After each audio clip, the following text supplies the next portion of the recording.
ವೀಕ್ಷಕರೆಲ್ಲರೂ ಕೂಡ ನಿಮ್ಮ ನಾಗರಾಜ ಶರ್ಮ ಗುರೂಜಿ ಮಾಡ್ತಕ್ಕಂಥ ನಮಸ್ಕಾರಗಳು.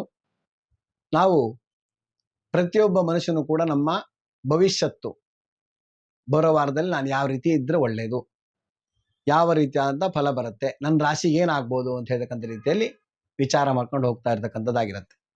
ನಾವು ಯಾವಾಗಲೂ ಕೂಡ ರಾಶಿಯಿಂದಾಗಿ ನಮಗೆ ಒಳ್ಳೇದಾಗತ್ತೆ ಅಂತ ಹೇಳ್ತಕ್ಕಂಥ ಎಷ್ಟೋ ಜನರ ಒಂದು ಆಸೆ ಇರುತ್ತೆ. ಅದರಿಂದಾಗಿ ಈ ತಿಂಗಳಲ್ಲಿ ಏನು ಮಾಡಿದ್ರೆ ಒಳ್ಳೆಯದು, ಏನು ಮಾಡಿದ್ರೆ ಕೆಟ್ಟದ್ದು ಅಂತ ಹೇಳ್ತಕ್ಕಂಥ ನೋಡ್ಲಿಕ್ಕೆ ಹೋದ್ರೆ, ಈ ಒಂದು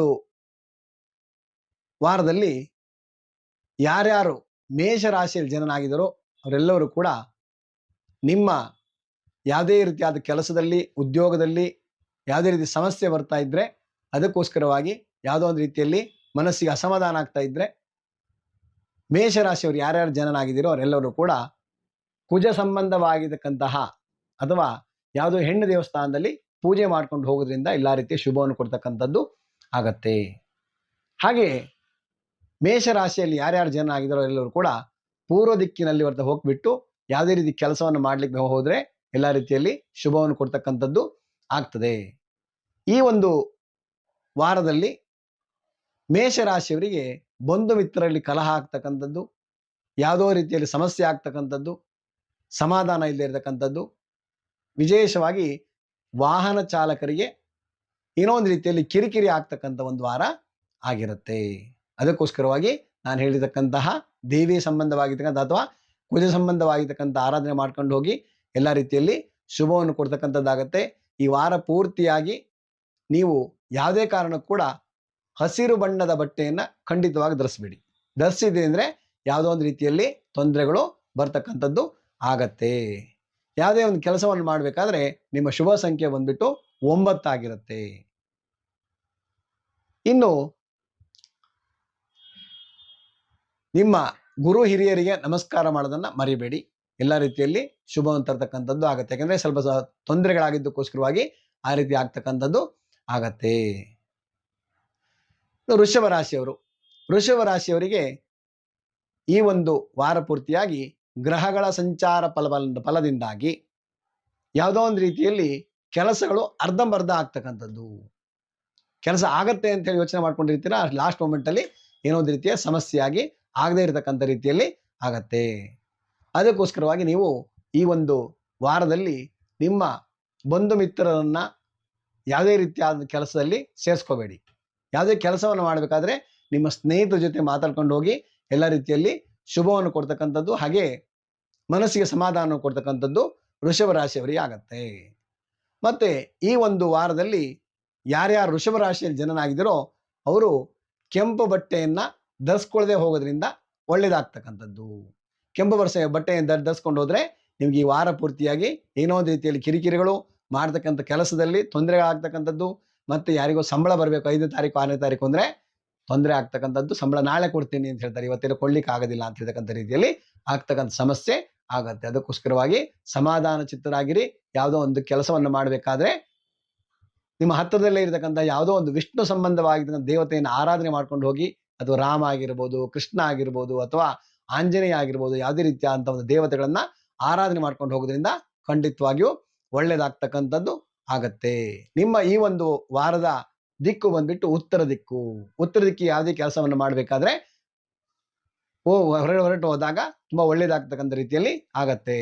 ನಮ್ಮನೆ ಪೂರ್ವ ಭಾಗಲಿದೆ, ಉತ್ತರಕ್ಕೆ ಹ್ಯಾಂಗ ಹೋಗೋದು ಸ್ವಾಮಿ ಗುರುಗಳೇ ಅಂತ ಕೇಳಿದ್ರೆ, ನೀವು ಮನೆಯಿಂದ ಹೊರಡಬೇಕಾದ್ರೆ ಪೂರ್ವ ಭಾಗದಲ್ಲಿ ಹೊರಟರು ಕೂಡ ಒಂದು 10 ಹೆಜ್ಜೆಯಷ್ಟು ಉತ್ತರಕ್ಕೆ ತಿರುಕೊಂಡು ಹೋಗೋದ್ರಿಂದ, ಉತ್ತರಕ್ಕೆ ಇದಕ್ಕೆ ತೆಗೆದುಕೊಂಡು ಹೋಗೋದ್ರಿಂದ ಖಂಡಿತವಾಗಿಯೂ ಶುಭ ಫಲವನ್ನ ಕೊಡ್ತಕ್ಕಂಥದ್ದು ಆಗತ್ತೆ. ಈ ವಾರದ ಒಂದು ಸಂಪೂರ್ಣವಾಗಿರ್ತಕ್ಕಂಥ ವಾರದಲ್ಲಿ ನಿಮ್ಮ ಶುಭ ಸಂಖ್ಯೆ ಬಂದ್ಬಿಟ್ಟು 5, ಪಂಚಮಂ ಕಾರ್ಯಸಿದ್ಧಿ ಅಂತ ಹೇಳ್ದಂಗೆ ನಿಮ್ಗೆ 5 ಅಂತ ಹೇಳ್ತಕ್ಕಂಥ ತುಂಬಾ ಒಳ್ಳೆ ಫಲವನ್ನ ಕೊಡ್ತಕ್ಕಂಥ ರೀತಿಯಲ್ಲಿ ಆಗತ್ತೆ. ಇನ್ನು ಮಿಥುನ ರಾಶಿಯವರು, ಯಾರ್ಯಾರು ಮಿಥುನ ರಾಶಿಯಲ್ಲಿ ಜನನಾಗಿದ್ದೀರೋ ಮಿಥುನ ರಾಶಿಯವರಿಗೆ ಈ ವಾರದಲ್ಲಿ ಎಲ್ಲಾ ರೀತಿ ಶುಭ ಕೊಡ್ತಕ್ಕಂಥದ್ದು, ಎಲ್ಲಾ ರೀತಿಯಾದ ಅಭಿವೃದ್ಧಿಯನ್ನು ಕೊಡ್ತಕ್ಕಂಥದ್ದು, ಯಾವುದೇ ರೀತಿಯಾದ ಭೂ ಸಂಬಂಧವಾಗಿರ್ತಕ್ಕಂಥ ಯಾವುದೋ ಸರ್ಟಿಫಿಕೇಟ್ ತಗೊಳ್ಳಿಕ್ಕೆ ಹೋಗಿ ಯೋಚನೆ ಮಾಡಿದಿಲ್ಲ ಅಂದ್ರೆ ಖಂಡಿತವಾಗಿ ಹೋಗಿ ಎಲ್ಲಾ ರೀತಿಯಲ್ಲಿ ಶುಭವನ್ನು ಕೊಡ್ತಕ್ಕಂಥದ್ದಾಗತ್ತೆ. ಯಾವುದೇ ಒಂದು ಕೆಲಸದಲ್ಲಿ ಅಭಿವೃದ್ಧಿಯನ್ನು ಕೊಡ್ತಕ್ಕಂಥದ್ದು ಆಗತ್ತೆ. ಮನಸ್ಸಿಗೆ ಸಂತೋಷವನ್ನು ಕೊಡ್ತಕ್ಕಂಥ ಕೂಡ ಆಗತ್ತೆ. ಅದಕ್ಕೋಸ್ಕರವಾಗಿ ಯಾರ್ಯಾರು ಮಿಥುನ ರಾಶಿಯಲ್ಲಿ ಜನನಾಗಿದ್ದೀರೋ, ಮಿಥುನ ರಾಶಿಯಲ್ಲಿ ಜನನಾಗಿರ್ತಕ್ಕಂಥ ಪ್ರತಿಯೊಬ್ಬರು ಕೂಡ ಈ ಒಂದು ವಾರದಲ್ಲಿ ಕಪ್ಪು ಬಟ್ಟೆಯನ್ನು ಹಾಕದೇ ಇದ್ರೆ ಒಳ್ಳೇದು. ಕಪ್ಪು ಬಟ್ಟೆಯನ್ನು ಹಾಕೊಂಡು ಹೋದ್ರೆ ಜಗಳಗಳು ಖಂಡಿತವಾಗಿ ಆಗತ್ತೆ. ಅದಕ್ಕೋಸ್ಕರವಾಗಿ ಸಮಾಧಾನ ಚಿತ್ತರಾಗಿರಿ. ಯಾವುದೇ ಕೆಲಸವನ್ನು ಮಾಡಬೇಕಾದ್ರೆ, ಒಳ್ಳೆ ಕೆಲಸಕ್ಕೆ ಹೋಗ್ಬೇಕಾದ್ರೆ ಕಪ್ಪು ಬಟ್ಟೆಯನ್ನ ಖಂಡಿತವಾಗಿಯೂ ಹಾಕೊಳ್ಬೇಡಿ. ನಿಮ್ಮ ಈ ಒಂದು ವಾರದ ಸಂಖ್ಯೆ ಬಂದ್ಬಿಟ್ಟು 4. 4ನೇ ನಂಬರಿಂದ ಯಾವುದೇ ರೀತಿ ಕೆಲಸವನ್ನು ಮಾಡಿದ್ರೆ ಖಂಡಿತವಾಗಿಯೂ ಶುಭವನ್ನು ಕೊಡ್ತಕ್ಕಂಥದ್ದು ಆಗತ್ತೆ. ಹಾಗೆ ಈ ಒಂದು ವಾರದ ದಿಕ್ಕು ಬಂದ್ಬಿಟ್ಟು ನಿಮಗೆ ಪಶ್ಚಿಮ, ವೆಸ್ಟ್ ಫೇಸಿಂಗ್ ಯಾವುದೇ ಇದೆ ಅಂದ್ರೆ ಪಶ್ಚಿಮ ದಿಕ್ಕಲ್ಲಿ ನಿಮಗೆ ಎಲ್ಲಾ ರೀತಿಯಲ್ಲಿ ಶುಭವನ್ನು ಕೊಡ್ತಕ್ಕಂಥದ್ದು ಆಗ್ತಕ್ಕಂಥದ್ದು ಆಗತ್ತೆ. ಅದಕ್ಕೋಸ್ಕರ ಮಿಥುನ ರಾಶಿಯವರು ಯಾರೇ ಇದ್ರು ಕೂಡ ಈ ಒಂದು ಯಾವುದೇ ಹತ್ತಿರದಲ್ಲಿರ್ತಕ್ಕಂಥ ಯಾವುದೋ ಒಂದು ವಿಷ್ಣು ದೇವಸ್ಥಾನವನ್ನ ಹೋಗಿ ದರ್ಶನ ಮಾಡ್ಕೊಂಡು ಮುಂದೆ ಹೋಗೋದ್ರಿಂದ ಖಂಡಿತವಾಗಿಯೂ ಒಳ್ಳೇದಾಗ್ತಕ್ಕಂಥದ್ದು ಆಗತ್ತೆ. ಇನ್ನು ಕರ್ಕಾಟಕ ರಾಶಿಯವರಿಗೆ ಈ ಒಂದು ವಾರದ ಒಂದು ಫಲವನ್ನು ನೋಡ್ಕೊಂಡು ಹೋದ್ರೆ ಯಾವುದೋ ಒಂದು ರೀತಿಯಲ್ಲಿ ಮಿಶ್ರ ಫಲವನ್ನು ಕೊಡ್ತಕ್ಕಂಥದ್ದು, ಬಂಧು ಮಿತ್ರರಲ್ಲಿ ಕಲಹ ಆಗ್ತಕ್ಕಂಥದ್ದು, ಮತ್ತೆ ನಿಮ್ಮ ಯಾರೋ ವಯಸ್ಸಾಗಿರ್ತಕ್ಕಂಥ ತಂದೆ ತಾಯಿ ಯಾರೋ ಇದ್ರೆ ಅವರ ವಿಯೋಗ ಆಗ್ತಕ್ಕಂಥದ್ದು, ಅವ್ರಿಗೇನೋ ಸಮಸ್ಯೆ ಆಗಿ ಯಾರೋ ಒಬ್ರು ತಂದೆ ತಾಯಿಯ ವಿಯೋಗ ಆಗ್ತಕ್ಕಂಥ ಲಕ್ಷಣಗಳು ಕಾಣ್ತಾ ಇರ್ತದೆ. ಅದಕ್ಕೋಸ್ಕರವಾಗಿ ಸಾಧ್ಯವಾದಷ್ಟು ಹತ್ತಿರದಲ್ಲೇ ಇರತಕ್ಕಂಥ ಯಾವ್ದಾದ್ರು ಈಶ್ವರ ದೇವಸ್ಥಾನಕ್ಕೆ ಹೋಗೋದನ್ನ ಮರಿಬೇಡಿ. ಅಲ್ಲಿ ಈಶ್ವರ ದೇವಸ್ಥಾನದಲ್ಲಿ ಹೋಗ್ಬಿಟ್ಟು ನಮಸ್ಕಾರ ಮಾಡ್ಕೊಂಡು ಬನ್ನಿ. ಹಾಗೆ ಯಾವುದೋ ಒಂದು ಈಶ್ವರ ದೇವಸ್ಥಾನದಲ್ಲಿ ಅಭಿಷೇಕ ಮಾಡಿರ್ತಕ್ಕಂಥ ನೀರನ್ನ ತಗೊಂಡ್ಬಂದ್ಬಿಟ್ಟು ಮನೆಯಲ್ಲಿ ಸ್ನಾನವನ್ನು ಮಾಡೋದ್ರಿಂದ ಸ್ವಲ್ಪ ಮಟ್ಟಿಗೆ ಶುಭ ಫಲವನ್ನ ಕೊಡ್ತಕ್ಕಂಥದ್ದು ಆಗತ್ತೆ. ಇನ್ನು ಯಾರು ಈ ಒಂದು ಚಂದ್ರ ರಾಶಿ ಅಥವಾ ಕರ್ಕಾಟಕ ರಾಶಿಯ ಜನನಾಗಿರ್ತಕ್ಕಂಥವ್ರು ಈ ವಾರ ಪೂರ್ತಿಯಾಗಿ ಯಾವುದೇ ಕಾರಣಕ್ಕೂ ಕೂಡ ನೀಲಿ ಬಣ್ಣದ ವಸ್ತ್ರವನ್ನ ಹಾಕೊಂಡು ಹೋದ್ರಿ ಅಂದ್ರೆ ಖಂಡಿತವಾಗಿಯೂ ಜಗಳಗಳಾಗ್ತಕ್ಕಂಥದ್ದು ಖಂಡಿತ. ಅದಕ್ಕೋಸ್ಕರವಾಗಿ ನೀಲಿ ಬಣ್ಣದ ಬಟ್ಟೆಯನ್ನ ಹಾಕೊಳ್ಳದೆ ಹೋದ್ರೆ ತುಂಬಾ ಒಳ್ಳೆಯದು. ನಿಮ್ಮ ಈ ಒಂದು ಪಿತೃಯೋಗ ಆಗ್ತಕ್ಕಂಥ ಸಂದರ್ಭ ಆಗಿದ್ದಕ್ಕೋಸ್ಕರವಾಗಿ ಹತ್ತಿರದಲ್ಲೇ ಇರ್ತಕ್ಕಂಥ ಯಾವುದಾದ್ರೂ ಶನೇಶ್ವರ ದೇವಸ್ಥಾನದಲ್ಲಿ ಅಥವಾ ಈಶ್ವರ ದೇವಸ್ಥಾನದಲ್ಲಿ ಸ್ವಲ್ಪ ಎಳ್ಳು ಮತ್ತೆ ಸ್ವಲ್ಪ ಕಪ್ಪು ಬಟ್ಟೆಯನ್ನ, ಕುಂಬಳಕಾಯನ್ನ ದಾನವಾಗಿ ಕೊಡೋದ್ರಿಂದ ಖಂಡಿತವಾಗಿಯೂ ಒಳ್ಳೆಯದಾಗ್ತಕ್ಕಂಥದ್ದು ಆಗತ್ತೆ. ಇನ್ನು ಸಿಂಹರಾಶಿಯವರಿಗೆ ಈ ಒಂದು ವಾರದಲ್ಲಿ ಎಲ್ಲಾ ರೀತಿಯಾದ ಕೆಲಸಗಳಲ್ಲಿ ಶುಭ ಫಲವನ್ನು ಕೊಡ್ತಕ್ಕಂಥದ್ದು, ಹಾಗೆ ಸಮಾಧಾನ ಇರ್ತಕ್ಕಂಥದ್ದು, ಏನೋ ಒಂದು ರೀತಿಯಲ್ಲಿ ಕೆಲಸಗಳು ಈ ವರ್ಷ ಇವತ್ತಿನ ತಿಂಗಳಲ್ಲಿ ಶುಭವನ್ನು ಕೊಡ್ತಾ ಇದೆಯೇನೋ, ಎಲ್ಲ ರೀತಿಯಲ್ಲಿ ಅಭಿವೃದ್ಧಿ ಆಗ್ತಾ ಇದೆಯೇನೋ ಅಂತ ಹೇಳ್ತಕ್ಕಂಥದ್ದಾಗತ್ತೆ.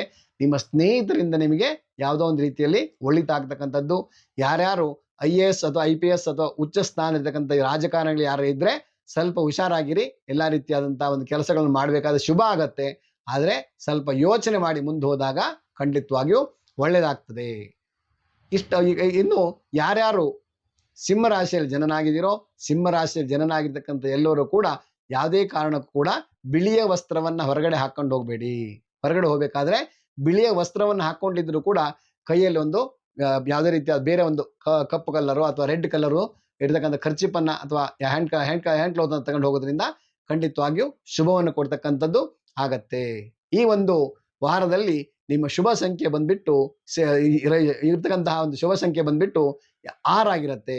6ನೇ ನಂಬರ್ ಅಥವಾ 6 ಅಂತ ಹೇಳ್ತಕ್ಕಂಥ ಟೋಟಲ್ ಬಂದಾಗ ಕೈ ಮೇಲೆ ಒಂದು 6 ಬರ್ಕೊಂಡು ಹೋದ್ರಿಂದ 6 ಅಂತ ಹೇಳ್ತಕ್ಕಂಥ ನಂಬರ್ ಬರ್ಕೊಂಡು ಹೋದ್ರಿಂದ ಖಂಡಿತವಾಗಿಯೂ ಶುಭವನ್ನು ಕೊಡ್ತಕ್ಕಂಥದ್ದಾಗತ್ತೆ. ಎಲ್ಲಾ ರೀತಿಯಲ್ಲಿ ವಾರ ಪೂರ್ತಿಯಾಗಿ ಸಂಪೂರ್ಣವಾಗಿ ಶುಭವನ್ನು ಕೊಡ್ತಕ್ಕಂಥದ್ದು ಆಗತ್ತೆ. ಇನ್ನು ಕನ್ಯಾ ರಾಶಿಯವರಿಗೆ ಈ ಒಂದು ವಾರದಲ್ಲಿ ಎಲ್ಲಾ ರೀತಿಯಲ್ಲಿ ಒಂದು ಸಮಾಧಾನ ಇರ್ತಕ್ಕಂಥದ್ದು, ಯಾವುದೇ ರೀತಿಯ ಟೆನ್ಷನ್ ಇದ್ರೂ ಕೂಡ, ಎಷ್ಟೋ ಟೆನ್ಷನ್ ಇತ್ತು ಎಲ್ಲದೂ ಕೂಡ ಕಳೆದು ಹೋಗ್ತಕ್ಕಂಥದ್ದು ಆಗತ್ತೆ. ಮತ್ತೆ ಬಂಧು ಮಿತ್ರರಲ್ಲಿ ಏನೋ ಒಂದು ರೀತಿಯಲ್ಲಿ ಸಹಬಾಳ್ವೆ ಅಥವಾ ಏನೋ ಒಂದು ರೀತಿ ನಿಮ್ಗೆ ಯಾರೋ ಒಬ್ರು ಸ್ನೇಹಿತರು ಬಂದು ನಿಮಗೆ ಸಹಾಯ ಮಾಡ್ತಕ್ಕಂಥದ್ದು, ಬಂಧುಗಳು ಸಹಾಯ ಮಾಡ್ತಕ್ಕಂಥದ್ದು, ಪಿತ್ರಾರ್ಜಿತವಾಗಿರ್ತಕ್ಕಂಥ ಯಾವುದೋ ಒಂದು ಆಸ್ತಿ ಬರೋದಿದೆ ಅಂತಂದ್ರೆ ಈ ವಾರದಲ್ಲಿ ನೋಡ್ಕೊಳ್ಳಿ. ಯಾವುದೇ ರೀತಿಯಾದ ವ್ಯಾಜ್ಯಗಳಾಗಿರ್ಬೋದು, ಕೋರ್ಟ್ ಕಚೇರಿ ಆಗಿರ್ಬೋದು, ಅದನ್ನ ನೋಡ್ಕೊಂಡು ಹೋಗಿ ಅದನ್ನು ಮಾಡ್ಕೊಳ್ಳಿಕ್ಕೆ ಪ್ರಯತ್ನ ಮಾಡಿ. ಈ ವಾರದಲ್ಲಿ ನಿಮಗೆ ಸಕ್ಸಸ್ ಆಗ್ತಕ್ಕಂಥ ದಿವಸ ಆಗಿರುತ್ತೆ. ಮತ್ತು ಈ ಒಂದು ಮಿಥುನ ರಾಶಿಯಲ್ಲಿ ಜನರಾಗಿರ್ತಕ್ಕಂಥವ್ರು ಯಾವುದೇ ಕಾರಣಕ್ಕೂ ಕೂಡ ನೇರಳೆ ಬಣ್ಣದ ವಸ್ತ್ರವನ್ನ ಹಾಕೊಂಡು ಹೊರಗಡೆ ಹೋದ್ರಿ ಅಂದ್ರೆ ನಿಮಗೆ ಯಾವುದೋ ರೀತಿಯಲ್ಲಿ ಸಮಸ್ಯೆಗಳು ಬರ್ತಕ್ಕಂಥದ್ದು ಆಗತ್ತೆ. ನೇರಳೆ ಬಣ್ಣದ ಬಟ್ಟೆಯನ್ನ ಯಾವುದೇ ಕಾರಣಕ್ಕೂ ಹಾಕೊಂಡು ಹೋಗಬೇಡಿ. ಖಂಡಿತವಾಗಿಯೂ ನಿಮ್ಗೆ ಯಾವುದೇ ರೀತಿಯಾದ ಕಿರಿಕಿರಿ ಆಗ್ತಕ್ಕಂಥದ್ದು, ಜಗಳಗಳಾಗ್ತಕ್ಕಂಥದ್ದು, ಸಮಸ್ಯೆ ಆಗ್ತಕ್ಕಂಥದ್ದು ಖಂಡಿತವಾಗಿಯೂ ಆಗತ್ತೆ. ಅದಕ್ಕೋಸ್ಕರವಾಗಿ ನೇರಳೆ ಬಣ್ಣದ ವಸ್ತ್ರವನ್ನ ಯಾವುದೇ ಕಾರಣಕ್ಕೂ ಹಾಕೊಂಡು ಹೋಗಬೇಡಿ.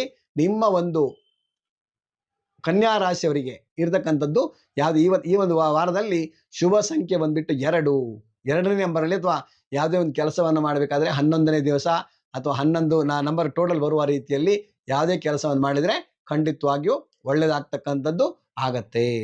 ಕನ್ಯಾ ರಾಶಿಯವರು ಈ ಒಂದು ವಾರದಲ್ಲಿ ಶುಭ ಫಲವನ್ನ ಪಡಿತಕ್ಕಂಥದ್ದು ಆಗಿರುತ್ತೆ. ಇನ್ನು ತುಲಾರಾಶಿಯವರಿಗೆ ಈ ಒಂದು ವಾರದಲ್ಲಿ ಯಾವುದೋ ಒಂದು ರೀತಿಯಲ್ಲಿ ಕಮರ್ಷಿಯಲ್ ವ್ಯಾಪಾರಗಳನ್ನು ಮಾಡಕ್ಕೆ ಹೋಗಿ ಕೈ ಸುಟ್ಕೊಳ್ತಕ್ಕಂಥ ದಿವಸ ಬರುತ್ತೆ. ಕಮರ್ಷಿಯಲ್ ಆಗಿ ಹೋಗೋದಕ್ಕೋಸ್ಕರವಾಗಿ ಯಾವುದೇ ರೀತಿಯಾದ ಕೆಲಸವನ್ನು ಮಾಡ್ಬೇಕಾದ್ರೆ ನಾನು ಯಾವಾಗ ಒಂದು ಹೇಳ್ತೀನಿ ಅಂದ್ರೆ, ಕಮರ್ಷಿಯಲ್ ಥಿಂಕ್ ಮಾಡಬೇಡಿ.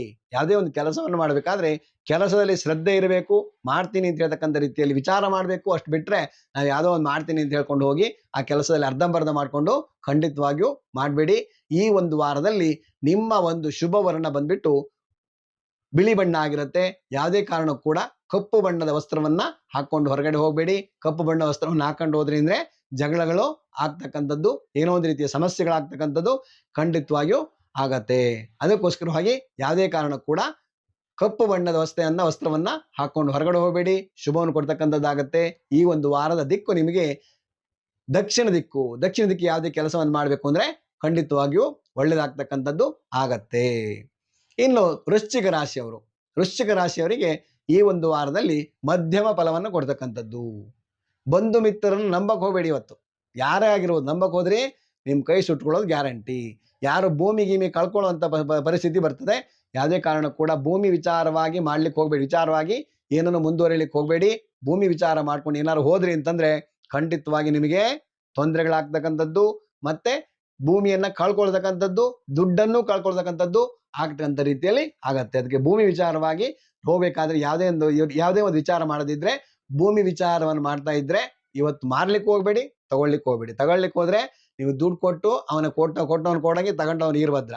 ಕೊಡ್ಲಿಕ್ಕೆ ಹೋದ್ರು ಹಾಗೆ ಆಗ್ತದೆ. ನೀವು ಅರ್ಧ ದುಡ್ಡು ತಗೊಂಡ್ರಿ, ಆಮೇಲೆ ನೀವು ದುಡ್ಡು ವಾಪಸ್ ಬರದೇ ಇರ್ತಕ್ಕಂಥ ರೀತಿಯಲ್ಲಿ ಆಗತ್ತೆ. ಅದಕ್ಕೋಸ್ಕರವಾಗಿ ಯಾವುದೇ ರೀತಿಯಾದಂತ ಒಂದು ಭೂಮಿ ವ್ಯವಹಾರವನ್ನ ಮಾಡ್ಲಿಕ್ಕೆ ಹೋಗ್ಬೇಡಿ. ಪಿತೃ ಸಂಬಂಧವಾಗಿರ್ತಕ್ಕಂಥ ಅಥವಾ ಪಿತ್ರಾರ್ಜಿತವಾದ ಏನೋ ಬರ್ತದೆ ಅಂತ ಯೋಚನೆ ಇದ್ರೆ ಅದನ್ನ ಸ್ವಲ್ಪ ಸಮಾಧಾನವಾಗಿ ಚಿತ್ತವಾಗಿ ನೋಡ್ಕೊಂಡು ಹೋಗಿ. ಯಾವುದೇ ರೀತಿಯಾದ ಒಂದು ಸಕ್ಸಸ್ ಆಗತ್ತೆ ಅಂತ ಹೇಳ್ತಕ್ಕಂಥ ರೀತಿಯಲ್ಲಿ ಓವರ್ ಕಾನ್ಫಿಡೆಂಟ್ ಹೇಳ್ತೀವಲ್ಲ, ಅದನ್ನು ಮಾಡ್ಕೊಂಡು ಹೋಗಬೇಡಿ. ಖಂಡಿತವಾಗಿಯೂ ಶುಭವನ್ನು ಕೊಡ್ತಕ್ಕಂಥದ್ದಾಗತ್ತೆ. ಈ ಒಂದು ವಾರದ ದಿಕ್ಕು ನಿಮಗೆ ಪೂರ್ವ ದಿಕ್ಕಲ್ಲಿ ಯಾವುದೇ ಕೆಲಸವನ್ನು ಮಾಡ್ಲಿಕ್ಕೆ ಹೋದ್ರೆ ಖಂಡಿತವಾಗಿಯೂ ಒಳ್ಳೇದಾಗ್ತಕ್ಕಂಥದ್ದಾಗತ್ತೆ. ಹಾಗೆ ನಿಮ್ಮ ಈ ಒಂದು ವಾರದ ಸಂಖ್ಯೆ ಬಂದ್ಬಿಟ್ಟು 1ನೇ ನಂಬರಲ್ಲಿ ಎಲ್ಲಾ ರೀತಿ ಶುಭವನ್ನು ಕೊಡ್ತಕ್ಕಂಥದ್ದು, ಎಲ್ಲಾ ರೀತಿಯ ಒಳ್ಳೇದಾಗ್ತಕ್ಕಂಥದ್ದು ಆಗತ್ತೆ. ಅದಕ್ಕೋಸ್ಕರವಾಗಿ 1 ಅಂತ ಹೇಳಿದ್ಕೊಳ್ಳಿ, ನಾನು ಹೇಳಿರ್ತಕ್ಕಂಥ ನಂಬರ್ಗಳು ಕೈಯಲ್ಲಿ ಹೇಳ್ತಾರೆ. ಇವತ್ತು 22ನೇ ತಾರೀಕು ಬರುತ್ತೆ, ನಾನು ಹೆಂಗ್ 4 ಅಂತ ಯೋಚನೆ ಮಾಡೋದಲ್ಲ. ಕೈ ಮೇಲೆ ನಾನು ಹೇಳ್ತಕ್ಕಂಥ ಒಂದು ನಂಬರನ್ನ ಒಂದು ಕೈಯಲ್ಲಿ ಒಂದು ರೆಡ್ ಇಂಕ್ ಅಲ್ಲಿ ಅಥವಾ ಬ್ಲೂ ಇಂಕ್ ಅಲ್ಲಿ ಈ ರೀತಿ ಬರ್ಕೊಂಡು ಹೋಗೋದ್ರಿಂದ ಖಂಡಿತವಾಗಿ ಶುಭವನ್ನು ಕೊಡ್ತಕ್ಕಂಥದ್ದು ಆಗತ್ತೆ. ಇನ್ನು ಧನುಸ್ಸು ರಾಶಿಯವರಿಗೆ ಈ ಒಂದು ವಾರದಲ್ಲಿ ಸಂಪೂರ್ಣವಾಗಿ ಖುಷಿ ಕೊಡ್ತಕ್ಕಂಥ ವಿಚಾರಗಳು ಬರ್ತದೆ. ಯಾವುದೋ ಕಷ್ಟ ಬಂದಿದೆ ಅಂತ ಯೋಚನೆ ಮಾಡಿದ್ರು ಕೂಡ ಖುಷಿ ಸಮಾಚಾರಗಳು ಬರ್ತಕ್ಕಂಥದ್ದು, ಯಾವುದೇ ರೀತಿಯಲ್ಲಿ ಏನೋ ಒಂದು ಕೆಲಸಗಳು ಸಕ್ಸಸ್ ಆಗ್ತಕ್ಕಂಥ ರೀತಿಯಲ್ಲಿ ಮತ್ತೆ ಖುಷಿ ಸಮಾಚಾರಗಳು ಬರ್ತಕ್ಕಂಥದ್ದಾಗಿರುತ್ತೆ. ಯಾರೇ ಕೂಡ ಭೂಮಿ ಸಂಬಂಧವಾಗಿರ್ತಕ್ಕಂಥ ವ್ಯಾಪಾರ ಅಂದ್ರೆ ಯಾವುದೇ ಕಾಳು ಬೇಳೆ ವ್ಯವಹಾರ ಆಗಿರ್ಬೋದು, ಕಬ್ಬಿಣ ಇತ್ಯಾದಿ ವ್ಯವಹಾರ ಆಗಿರ್ಬೋದು ಮಾಡ್ತಾ ಇದ್ರೆ ಸ್ವಲ್ಪ ಎಲ್ಲದರಲ್ಲೂ ಕೂಡ ಹೆಚ್ಚಿನ ಇನ್ವೆಸ್ಟ್ ಮಾಡಿಕೊಂಡು ಈ ರೀತಿಯಲ್ಲಿ ಈ ಒಂದು ವಾರದಲ್ಲಿ ನೀವು ಲಾಭವನ್ನು ಗಳಿಸ್ತಕ್ಕಂಥ ದಿವಸ ಆಗಿರುತ್ತೆ. ಶುಭವಾಗ್ತಕ್ಕಂಥದ್ದು, ಎಲ್ಲ ಶುಭ ವಾರ್ತೆಗಳು ಬರ್ತಕ್ಕಂಥದ್ದಾಗಿರುತ್ತೆ. ಆದ್ರೆ ಅಣ್ಣ ತಮ್ಮಂದಿರಲ್ಲಿ ಏನೋ ಒಂದು ರೀತಿಯಲ್ಲಿ ಕಿರಿಕಿರಿ ಆಗ್ತಕ್ಕಂಥ ದಿವಸ ಆಗಿರುತ್ತೆ. ಏನು ಯೋಚನೆ ಮಾಡೋಂಥ ಅವಶ್ಯಕತೆ ಇಲ್ಲ. ಹತ್ರದಲ್ಲೇ ಇರತಕ್ಕಂಥ ಯಾವ್ದಾದ್ರು ಒಂದು ವಿಷ್ಣು ಸಂಬಂಧವಾಗಿರ್ತಕ್ಕಂಥ ದೇವಸ್ಥಾನದಲ್ಲಿ ಹೋಗ್ಬಿಟ್ಟು ಭಗವಂತನ ಆರಾಧನೆ ಮಾಡ್ಕೊಂಡು ನನಗೆ ಇವತ್ತು ಒಳ್ಳೇದ್ ಮಾಡಪ್ಪ ಅಂತ ಬೇಡ್ಕೊಂಡು ಹೋಗಿ ಖಂಡಿತವಾಗಿಯೂ ಒಳ್ಳೇದಾಗ್ತಕ್ಕಂಥದ್ದು ಆಗತ್ತೆ. ಮತ್ತೆ ಯಾರ್ಯಾರು ಈ ಒಂದು ಸಂದರ್ಭದಲ್ಲಿ ಶುಭ ಆಗೋದಕ್ಕೋಸ್ಕರವಾಗಿ ಗಣೇಶನ ಸಂಬಂಧವಾಗಿರ್ತಕ್ಕಂತಹ ಕಡಲೆಕಾಳಿನ ಹಾರವನ್ನು ಮಾಡ್ತಕ್ಕಂಥದ್ದು ಅಥವಾ ಏಲಕ್ಕಿಯ ಹಾರವನ್ನು ಮಾಡ್ತಕ್ಕಂಥದ್ದು, ಬೆಲ್ಲದ ದೀಪವನ್ನು ಹಚ್ಚತಕ್ಕಂಥ ಮಾಡ್ಕೊಳ್ಳೋದ್ರಿಂದ ಇನ್ನೂ ಹೆಚ್ಚಿನದಂತ ಒಳ್ಳೆಯ ಫಲವನ್ನ ಪಡಿಬಹುದು. ನಿಮ್ಮ ಒಂದು ಈ ವಾರದ ದಿಕ್ಕು ಉತ್ತರ ದಿಕ್ಕಲ್ಲಿ ನಿಮಗೆ ಎಲ್ಲಾ ರೀತಿಯಲ್ಲಿ ಶುಭವನ್ನು ಕೊಡ್ತಕ್ಕಂಥದ್ದು, ಸಮಾಧಾನ ಸಿಗ್ತಕ್ಕಂಥದ್ದು. ಯಾವುದೇ ಕಾರಣಕ್ಕೂ ಕೂಡ ನೀವು ನಿಮ್ಮ ಒಂದು ಈ ಸಂದರ್ಭದಲ್ಲಿ ಯಾವುದೇ ಕಾರಣಕ್ಕೂ ಬ್ಲೂ ಕಲರ್ ಅಥವಾ ನೀಲಿ ಬಣ್ಣದ ಒಂದು ವಸ್ತ್ರವನ್ನ ಧರಿಸ್ಕೊಂಡು ಹೋಗಬೇಡಿ. ನೀಲಿ ಬಣ್ಣದ ಬಟ್ಟೆ ಹಾಕೊಂಡು ಹೋದ್ರೆ ಖಂಡಿತವಾಗಿ ನಿಮಗೆ ಸಮಸ್ಯೆಗಳು ಬರ್ತಕ್ಕಂಥದ್ದು ಕಟ್ಟಿಟ್ಟು ಬುತ್ತಿ. ಅದಕ್ಕೋಸ್ಕರ ಯೋಚನೆ ಮಾಡ್ಕೊಂಡು ಹೋಗಿ. ವಾರ ಪೂರ್ತಿಯಾಗಿ ಯಾವುದೇ ಕಾರಣಕ್ಕೂ ನೀಲಿ ಬಣ್ಣದ ಬಟ್ಟೆಯನ್ನ ಹಾಕಕ್ ಹೋಗಬೇಡಿ. ಎಲ್ಲ ರೀತಿಯಲ್ಲಿ ಶುಭವನ್ನು ಕೊಡ್ತಕ್ಕಂಥದ್ದಾಗತ್ತೆ. ಶುಭ ಸಂಖ್ಯೆ ಬಂದ್ಬಿಟ್ಟು ನಿಮಗೆ 1ನೇ ನಂಬರಲ್ಲಿ ಅಥವಾ 2ನೇ ನಂಬರಲ್ಲಿ ಒಳ್ಳೇದಾಗ್ತಕ್ಕಂಥದ್ದು, ಖಂಡಿತವಾಗಿಯೂ ಒಳ್ಳೇದಾಗ್ತಕ್ಕಂಥದ್ದು ಆಗತ್ತೆ. ಇನ್ನು ಮಕರ ರಾಶಿಯವರಿಗೆ ಶನಿ ಸಂಬಂಧವಾಗಿರ್ತಕ್ಕಂತಹ ಚಿಂತನೆಗಳು ಅಂತ ಹೇಳ್ತದೆ.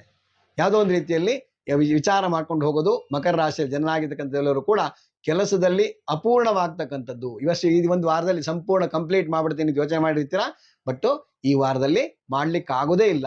ಏನೋ ಒಂದು ರೀತಿಯಲ್ಲಿ ಅಡೆತಡೆಗಳು, ನಿಮ್ಮ ಸೀನಿಯರ್ ಆಫೀಸರ್ ಇರ್ಬೋದು ಅಥವಾ ನಿಮಗೆ ಹತ್ತಿರದಲ್ಲಿರ್ತಕ್ಕಂಥವ್ರು ಯಾರು ಆಗಿರ್ಬೋದು, ನೀವು ತೊಂದರೆ ಕೊಡ್ತಕ್ಕಂಥ ಒಂದು ವಾರ ಆಗಿರುತ್ತೆ. ಅದಕ್ಕೋಸ್ಕರವಾಗಿ ಸಮಾಧಾನ ಚಿತ್ತರಾಗಿರಿ. ಯಾವುದೇ ಕಾರಣಕ್ಕೂ ಕೂಡ ನೀವು ಬಿಳಿಯ ವಸ್ತ್ರವನ್ನು ಹಾಕೊಂಡು ಹೊರಗಡೆ ಹೋಗಬೇಡಿ. ಬಿಳಿಯ ವಸ್ತ್ರವನ್ನು ಹಾಕೊಂಡು ಹೋಗ್ಬೇಕು ಅಂತಂದ್ರೆ ಕೈಯಲ್ಲಿ ಒಂದು ರೆಡ್ ಕಲರ್ ಅಥವಾ ಬ್ಲೂ ಕಲರ್ ಕರ್ಚಿಪ್ಪನ್ನು ಹಿಡ್ಕೊಂಡು ಹೋಗಿ ಖಂಡಿತವಾಗಿಯೂ ಶುಭವನ್ನು ಕೊಡ್ತಕ್ಕಂಥದ್ದು ಆಗತ್ತೆ. ನಿಮ್ಮ ಈ ಒಂದು ವಾರದ ದಿಕ್ಕು ಬಂದ್ಬಿಟ್ಟು ವೆಸ್ಟ್ ಅಥವಾ ಒಂದು ಪಶ್ಚಿಮ ದಿಕ್ಕು ಅಂತ ಹೇಳ್ತಕ್ಕಂಥದ್ದು. ಪಶ್ಚಿಮ ದಿಕ್ಕಲ್ಲಿ ಯಾವುದೇ ಕೆಲಸವನ್ನು ಮಾಡಿದ್ರು ಕೂಡ ಖಂಡಿತವಾಗಿಯೂ ಶುಭವನ್ನು ಕೊಡ್ತಕ್ಕಂಥದ್ದು, ಎಲ್ಲ ರೀತಿಯಲ್ಲಿ ಒಳ್ಳೇದಾಗ್ತಕ್ಕಂಥದ್ದಾಗಿರುತ್ತೆ. ಶುಭ ಸಂಖ್ಯೆ ಬಂದ್ಬಿಟ್ಟು 8. 8ನೇ ನಂಬರಲ್ಲಿ ಶುಭವನ್ನು ಕೊಡ್ತಕ್ಕಂಥದ್ದು ಆಗತ್ತೆ. ಅದಕ್ಕೂ 8 ಅಂತ ಹೇಳ್ತಕ್ಕಂಥದ್ದನ್ನ ಕೈ ಮೇಲೆ ಬರ್ಕೊಂಡು ಹೋಗೋದ್ರಿಂದ ಖಂಡಿತವಾಗಿಯೂ ಒಳ್ಳೇದಾಗ್ತಕ್ಕಂಥದ್ದಾಗತ್ತೆ. ಕೈ ಮೇಲೆ ಬರ್ಕೊಂಡ್ರೆ ಏನೋ ಒಂದು ರೀತಿಯಲ್ಲಿ ಆಗ್ಬೋದು ಅಂತ ಹೇಳಿದ್ರೆ, ಒಂದು ಚೀಟಿಯಲ್ಲಿ 8 ಅಂತ ಬರೆದಿಟ್ಟು ನಿಮ್ಮ ಪರ್ಸಲ್ಲಿ ಅಥವಾ ನಿಮ್ಮ ಮೊಬೈಲಲ್ಲಿ ಹಿಂದ್ಗಡೆ ಇಟ್ಕೊಂಡು ಹೋದ್ರು ಕೂಡ ಖಂಡಿತವಾಗಿಯೂ ಶುಭವನ್ನು ಕೊಡ್ತಕ್ಕಂಥದ್ದಾಗತ್ತೆ. ಎಲ್ಲ ರೀತಿಯಲ್ಲಿ ಶುಭವನ್ನು ಕೊಡ್ತಕ್ಕಂಥದ್ದು ಆಗತ್ತೆ. ಅದಕ್ಕೋಸ್ಕರವಾಗಿ ಆ ಒಂದು ಮಕರ ರಾಶಿಯವರು ಈ ವಾರದಲ್ಲಿ ಎಲ್ಲವೂ ಕೂಡ ಸಮಾಧಾನ ಚಿತ್ತರಾಗಿದ್ರೆ ಒಳ್ಳೆಯದು. ಇನ್ನು ಕುಂಭರಾಶಿಯವರಿಗೆ ಈ ವಾರ ಪೂರ್ತಿಯಾಗಿ ಏನೋ ಒಂದು ರೀತಿಯಲ್ಲಿ ಅಪವಾದಗಳು ಬರ್ತಕ್ಕಂಥದ್ದು, ಸಮಾಧಾನ ಇಲ್ಲದೆ ಇರತಕ್ಕಂಥದ್ದು, ಕೆಲಸಗಳಲ್ಲಿ ಎಲ್ಲದೂ ಕೂಡ ವಿಘ್ನಗಳಾಗ್ತಕ್ಕಂಥದ್ದು, ಸಂಪೂರ್ಣವಾಗಿ ಕೆಲಸವನ್ನು ಮಾಡ್ಲಿಕ್ಕೆ ಆಗದೇ ಇರತಕ್ಕಂಥ ರೀತಿಯಲ್ಲಿ ಆಗ್ತಕ್ಕಂಥದ್ದು ಆಗತ್ತೆ. ಅದಕ್ಕೋಸ್ಕರವಾಗಿ ಸಮಾಧಾನ ಚಿತ್ತರಾಗಿರಿ. ಹತ್ತಿರದಲ್ಲೇ ಇರತಕ್ಕಂಥ ಶನೇಶ್ವರ ದೇವಸ್ಥಾನ ಅಥವಾ ಈಶ್ವರ ದೇವಸ್ಥಾನಕ್ಕೆ ಹೋಗಿ ಎಳ್ಳು, ಬೆಲ್ಲ ಮತ್ತೆ ಕುಂಬಳಕಾಯಿಯನ್ನ ದಾನವಾಗಿ ಕೊಟ್ಟು ಹೋಗೋದ್ರಿಂದ ಖಂಡಿತವಾಗಿಯೂ ಶುಭವನ್ನು ಕೊಡ್ತಕ್ಕಂಥದ್ದು ಆಗತ್ತೆ. ಅದಕ್ಕೋಸ್ಕರವಾಗಿ ಕೆಲಸದಲ್ಲಿ ಅವಿಘ್ನಗಳಾಗತ್ತೆ, ಬಂಧು ಮಿತ್ರರ ಕಲಹ ಆಗತ್ತೆ, ಅಪವಾದಗಳು ಬರುತ್ತೆ, ಎಲ್ಲವೂ ಆಗ್ತಕ್ಕಂಥದ್ದು ಆಗತ್ತೆ. ಅದಕ್ಕೋಸ್ಕರವಾಗಿ ಸಮಾಧಾನ ಚಿತ್ತರಾಗಿರಿ. ಒಂದು ಕೆಲಸವನ್ನ ಮಾಡಬೇಕಾದ್ರೆ 100 ಸಾರಿ ಯೋಚನೆ ಮಾಡಿ ಹೋಗಿ. ಖಂಡಿತವಾಗಿಯೂ ಈ ಒಂದು ವಾರದಲ್ಲಿ ಏನು ಸಕ್ಸಸ್ ಆಗದಿದ್ರು ಕೂಡ ಬರ ವಾರದಲ್ಲಿ ಸಕ್ಸಸ್ ಆಗ್ತಕ್ಕಂಥ ಸಂದರ್ಭಗಳು ಇರುತ್ತೆ. ಅದಕ್ಕೋಸ್ಕರವಾಗಿ ಕುಂಭರಾಶಿಯ ಸಮಾಧಾನ ಚಿತ್ತರಾಗಿದ್ರೆ ತುಂಬಾ ಒಳ್ಳೆಯದು. ಹಾಗೆ ಇನ್ನು ಮೀನರಾಶಿಯವರಿಗೆ ಸರಿಯಾದಂತ ನಿರ್ಧಾರ ತೆಗೆದುಕೊಳ್ಳಿಕ್ಕೆ ಆಗದೆ ಇರತಕ್ಕಂಥ ರೀತಿಯಲ್ಲಿ ಆಗ್ತಕ್ಕಂಥದ್ದು, ಕೆಲಸಗಳು ಏನಾಗುತ್ತೋ ಅಂತ ಹೇಳ್ತಕ್ಕಂಥ ಒಂದು ಭಯ ಆಗ್ತಕ್ಕಂಥದ್ದು, ಹಿಂಸೆ ಆಗ್ತಕ್ಕಂಥದ್ದು, ಏನೋ ಟೆನ್ಷನ್ ಆಗ್ತಕ್ಕಂಥದ್ದು, ಸಮಾಧಾನ ಚಿತ್ತರಾಗಿ ಯಾವುದೇ ಕೆಲಸವನ್ನು ಮಾಡಬೇಕಾದ್ರೆ ಯೋಚನೆ ಮಾಡ್ಕೊಂಡು ಮುಂದೆ ಹೋಗಿ. ನಿಮ್ಮ ಒಂದು ಈ ವಾರದ ಸಂಖ್ಯೆ ಬಂದ್ಬಿಟ್ಟು 3ನೇ ನಂಬರಲ್ಲಿ ಯಾವುದೇ ರೀತಿಯ ಕೆಲಸವನ್ನು ಮಾಡಿದ ಪಕ್ಷದಲ್ಲಿ ಖಂಡಿತವಾಗಿಯೂ ಶುಭವನ್ನು ಕೊಡ್ತಕ್ಕಂಥದ್ದಾಗತ್ತೆ. ಯಾರ್ಯಾರು ಮೀನರಾಶಿಯಲ್ಲಿ ಜನನಾಗಿದ್ದೀರೋ ಎಲ್ಲರೂ ಕೂಡ ಸಾಧ್ಯವಾದಷ್ಟು ವಿಷ್ಣು ಸಹಸ್ರನಾಮವನ್ನು ಪಠನೆ ಮಾಡೋದಾಗ್ಲಿ ಅಥವಾ ಓಂ ಹ್ರೀಂ ಓಂ ನಮೋ ನಾರಾಯಣಾಯ ಅಂತ ಹೇಳ್ತಕ್ಕಂಥ ಒಂದು ಮಂತ್ರವನ್ನ ಪ್ರತಿದಿನದಲ್ಲಿ ಪಠನೆ ಮಾಡೋದ್ರಿಂದ ಖಂಡಿತವಾಗಿಯೂ ಶುಭವನ್ನು ಕೊಡ್ತಕ್ಕಂಥದ್ದಾಗತ್ತೆ. ಯಾವುದೇ ಕಾರಣಕ್ಕೂ ಕೂಡ ಈ ಒಂದು ವಾರದಲ್ಲಿ ನೀವು ಕಪ್ಪು ಬಣ್ಣದ ಬಟ್ಟೆಯನ್ನ ಹಾಕೊಂಡು ಹೊರಗಡೆ ಹೋಗಬೇಡಿ. ಕಪ್ಪು ಬಣ್ಣದ ಬಟ್ಟೆ ಹಾಕೊಂಡು ಹೋದ್ರಿಂದ ಖಂಡಿತವಾಗಿಯೂ ನಿಮಗೆ ಯಾವುದೋ ಒಂದು ರೀತಿಯಲ್ಲಿ ಕಲಹಗಳು, ಟೆನ್ಷನ್ಗಳು ಆಗ್ತಕ್ಕಂಥದ್ದು ಆಗತ್ತೆ. ಅದಕ್ಕೋಸ್ಕರ ಮೀನರಾಶಿಯವರು ಸಾಧ್ಯವಾದಷ್ಟು ಕಪ್ಪು ಬಣ್ಣದ ಬಟ್ಟೆಯನ್ನ ಬಿಟ್ಟು ಹೋಗೋದ್ರಿಂದ ಅಥವಾ ದೂರ ಇಡೋದ್ರಿಂದ ಈ ವಾರದಲ್ಲಿ ಶುಭವನ್ನು ಕೊಡ್ತಕ್ಕಂಥದ್ದಾಗತ್ತೆ. ನಿಮ್ಮ ಒಂದು ಈ ಸಂದರ್ಭದಲ್ಲಿ ನೋಡ್ಬೇಕು ಅಂತಂದ್ರೆ 8 ಅಂತ ಹೇಳ್ತಕ್ಕಂಥದ್ದು ಶುಭ ಸಂಖ್ಯೆ ಆಗಿರುತ್ತೆ. ಅದಕ್ಕೋಸ್ಕರವಾಗಿ ಯಾರ್ಯಾರು ಮೀನರಾಶಿಯಲ್ಲಿ ಜನನಾಗಿದ್ದೀರೋ ಎಲ್ಲರೂ ಕೂಡ ನಿಮ್ಮ ಒಂದು ಏಳಿಗೆಗೋಸ್ಕರವಾಗಿ ವಿಷ್ಣು ಆರಾಧನೆ ಮಾಡ್ತಕ್ಕಂಥದ್ದು ಖಂಡಿತವಾಗಿ ಮಾಡ್ಕೊಳ್ಳಿ. ಶುಭವನ್ನು ಕೊಡ್ತಕ್ಕಂಥದ್ದಾಗತ್ತೆ. ಮತ್ತೆ ಟೋಟಲ್ ಆಗಿ ಎಲ್ಲ ರಾಶಿಯವರಿಗೆ ಹೇಳ್ಬೇಕು ಅಂತಂದ್ರೆ, ನಾವು ರಾಶಿ ಪೂರ್ಣವಾಗಿ ಎಲ್ಲಾ ರೀತಿಯಲ್ಲಿ ನಮಗೆಲ್ಲ ತೊಂದರೆ ಬರ್ತಾ ಇದೆ, ನಮಗೇನೋ ಅರ್ಧಂಬರ್ಧ ಆಗಿದೆ, ಏನೋ ಟೆನ್ಷನ್ ಆಗಿದೆ ಅಂತ ಯೋಚನೆ ಮಾಡ್ತಾ ಇದ್ರೆ, ನಮಃ ಸೂರ್ಯಾಯ ಸೋಮಾಯ ಮಂಗಳಾಯ ಬುಧಾಯ ಚ ಗುರು ಶುಕ್ರ ಶನಿಭ್ಯಶ್ಚ ರಾಹವೇ ಕೇತವೇ ನಮೋ ನಮಃ ಅಂತ ಹೇಳ್ತಕ್ಕಂಥ ಮಂತ್ರವನ್ನ 12 ರಾಶಿಯವರು ಪ್ರತಿನಿತ್ಯದಲ್ಲಿಯೂ ಕೂಡ ಒಂದು 3 ಸತಿ ಆದ್ರೂ ಹೇಳ್ಕೊಳ್ಳೋದ್ರಿಂದ ಖಂಡಿತವಾಗಿಯೂ ಫಲವನ್ನು ಕೊಡ್ತಕ್ಕಂಥದ್ದು ಆಗತ್ತೆ. ಈ ವಾರದಲ್ಲಿ ಒಂದು ವಿಷಯ ಮಾತ್ರ ಹೇಳಲಿಕ್ಕೆ ಇಷ್ಟಪಡ್ತೇನೆ. ಯಾರಾದ್ರೂ ಅದು ಯಾವುದೇ ನಕ್ಷತ್ರ ಆಗಿದ್ರು ಕೂಡ ಪರವಾಗಿಲ್ಲ, ನಿಮ್ಮ ಮನೆಯಲ್ಲಿ ದೇವರ ಮನೆಯಲ್ಲಿ ಯಾವುದೇ ಕಾರಣಕ್ಕೂ ಕೂಡ ನಿಂಬೆ ಹಣ್ಣನ್ನ ಇಡ್ಲಿಕ್ಕೆ ಹೋಗಬೇಡಿ. ನಿಂಬೆ ಹಣ್ಣು ಇಟ್ಟರೆ ಅಂದ್ರೆ ಏನೋ ಒಂದು ರೀತಿಯಲ್ಲಿ ಸಮಸ್ಯೆಗಳು ನಿಮಗೆ ಕಟ್ಟಿಟ್ಟ ಬುತ್ತಿ ಆಗಿರುತ್ತೆ. ಮತ್ತೆ ನಿಮ್ಮ ಮನೆಯಲ್ಲಿ ಇಡಬೇಕು ಅಂತಂದ್ರೆ ಕಮಲಾಕ್ಷ ಮಣಿಯನ್ನ, ಅದಾದ ನಂತರದಲ್ಲಿ ಒಂದು ಗೋಮತಿ ಚಕ್ರವನ್ನ, ಅದಾದ ನಂತರದಲ್ಲಿ ಸ್ಫಟಿಕ ಮತ್ತೆ ರುದ್ರಾಕ್ಷಿಯನ್ನ ನಿಮ್ಮ ಮನೆಯಲ್ಲಿ ದೇವರ ಮನೆಯಲ್ಲಿ ಇಟ್ಕೊಂಡು ಹೋಗೋದ್ರಿಂದ ಖಂಡಿತವಾಗಿಯೂ ಶುಭವನ್ನು ಕೊಡ್ತಕ್ಕಂಥದ್ದಾಗತ್ತೆ. ರುದ್ರಾಕ್ಷಿ ಅಂತ ಹೇಳಿದ ಕೂಡಲೇ ಇವತ್ತು ಗುರುಜಿ ಹೇಳ್ತಾ ಇದ್ರಲ್ಲಿ ಯಾಕೆ ರುದ್ರಾಕ್ಷಿ ಇಡಬೇಕು ಈ ಒಂದು ವಾರದಲ್ಲಿ ಇಟ್ಟರೆ ಒಳ್ಳೇದಾಗತ್ತೆ ಅಂತ ಹೇಳಿದ್ರೆ, ಈ ಒಂದು ಮಾಸದಲ್ಲಿ ಶಿವರಾತ್ರಿ ಬಂದೋಗಿದ್ದಕ್ಕೋಸ್ಕರವಾಗಿ ರುದ್ರನಿಗೆ ಇಷ್ಟವಾಗಿರ್ತಕ್ಕಂಥ ರುದ್ರಾಕ್ಷಿಯನ್ನು ಇಡೋದ್ರಿಂದ ಖಂಡಿತವಾಗಿಯೂ ಶುಭವನ್ನು ಕೊಡ್ತಕ್ಕಂಥದ್ದಾಗತ್ತೆ. ಮತ್ತೆ ಲಕ್ಷ್ಮೀ ಒಂದು ವಿಶೇಷವಾಗಿರ್ತಕ್ಕಂಥ ಭಕ್ಷಿ ಸಂಬಂಧವಾಗಿರ್ತಕ್ಕಂಥ ಸ್ಫಟಿಕವನ್ನು ಇಡೋದ್ರಿಂದ ಒಳ್ಳೇದಾಗ್ತಕ್ಕಂಥದ್ದು. ಹಾಗೆ ಕಮಲಾಕ್ಷ ಮಣಿ ಅಂತ ಹೇಳ್ತಕ್ಕಂಥದ್ದು, ಕಮಲಾಕ್ಷ ಮಣಿಯನ್ನ ಯಾರ್ಯಾರು ಇಟ್ಕೊಂಡು ಹೋಗ್ತೀರಾ ಒಂದು ದೇವರ ಮನೆಯಲ್ಲಿ ಖಂಡಿತವಾಗಿಯೂ ಶುಭವನ್ನು ಕೊಡ್ತಕ್ಕಂಥದ್ದು ಆಗತ್ತೆ. ಈ ಒಂದು ರೀತಿಯಲ್ಲಿ ನಮ್ಮ ಮನೆಯಲ್ಲಿ ಯಾವುದೇ ಕೆಲಸವನ್ನ ಮಾಡಬೇಕಾದ್ರೆ ಅಭಿವೃದ್ಧಿ ಆಗಬೇಕು ಅಂದ್ರೆ ಪ್ರತಿ ದಿನದಲ್ಲಿ ಭಗವಂತನಿಗೆ ದೇವರಿಗೆ ದೀಪ ಹಚ್ಚೋದನ್ನ ಮರಿಬೇಡಿ. ದೀಪ ಹಚ್ಚೋದ ಮರೆತ್ರೆ ಅಂದ್ರೆ ನಿಮ್ಮ ದೀಪ ಆರೋಗುತ್ತೆ ಅಥವಾ ನಿಮ್ಮ ಮಾಡ್ತಕ್ಕಂಥ ಕೆಲಸದಲ್ಲಿ ತೊಂದರೆಗಳು ಬರುತ್ತೆ. ಅದಕ್ಕೋಸ್ಕರವಾಗಿ ಯಾವುದೇ ಕಾರಣಕ್ಕೂ ಕೂಡ ಮನೆಯಲ್ಲಿ ಪ್ರತಿ ದಿನದಲ್ಲಿಯೂ ಕೂಡ ದೇವರಿಗೆ ದೀಪವನ್ನು ಹಚ್ಚತಕ್ಕಂಥದ್ದು, ಒಂದೆರಡು ಊದುಕಡ್ಡಿ ಹಚ್ಚೋದು ಖಂಡಿತವಾಗಿ ಮಾಡ್ಕೊಂಡು ಹೋಗಿ. ಎಲ್ಲಾ ರೀತಿಯಲ್ಲಿ ಶುಭವನ್ನು ಕೊಡ್ತಕ್ಕಂಥದ್ದಾಗತ್ತೆ. ಮನೆಯಲ್ಲಿ ಯಾರು ಹಿರಿಯರಿದ್ದಾರೋ ಅವರಿಗೆ ಗೌರವವನ್ನು ಕೊಡ್ತಕ್ಕಂಥದ್ದು ಈ ರೀತಿಯ ಮಾಡ್ಕೊಳ್ಳೋದಲ್ಲಿ ಖಂಡಿತವಾಗಿಯೂ ಶುಭವನ್ನು ಕೊಡ್ತಕ್ಕಂಥದ್ದು. ಈ ವಾರ ಪೂರ್ತಿಯಾಗಿ ಎಲ್ಲರಿಗೂ ಕೂಡ ಒಳ್ಳೇದಾಗ್ಲಿ ಅಂತ ಹೇಳ್ತಕ್ಕಂಥದ್ದು. ಸತ್ಯಾಸ್ಸಂತು ಯಜಮಾನಸ್ಯ ಕಾಮಾಃ ಸರ್ವೇ ಜನಾಃ ಸುಖಿನೋ ಭವಂತು ಸಮತ್ ಸನ್ಮಂಗಲಾನಿ ಭವಂತು. ಹರಿ ಓಂ.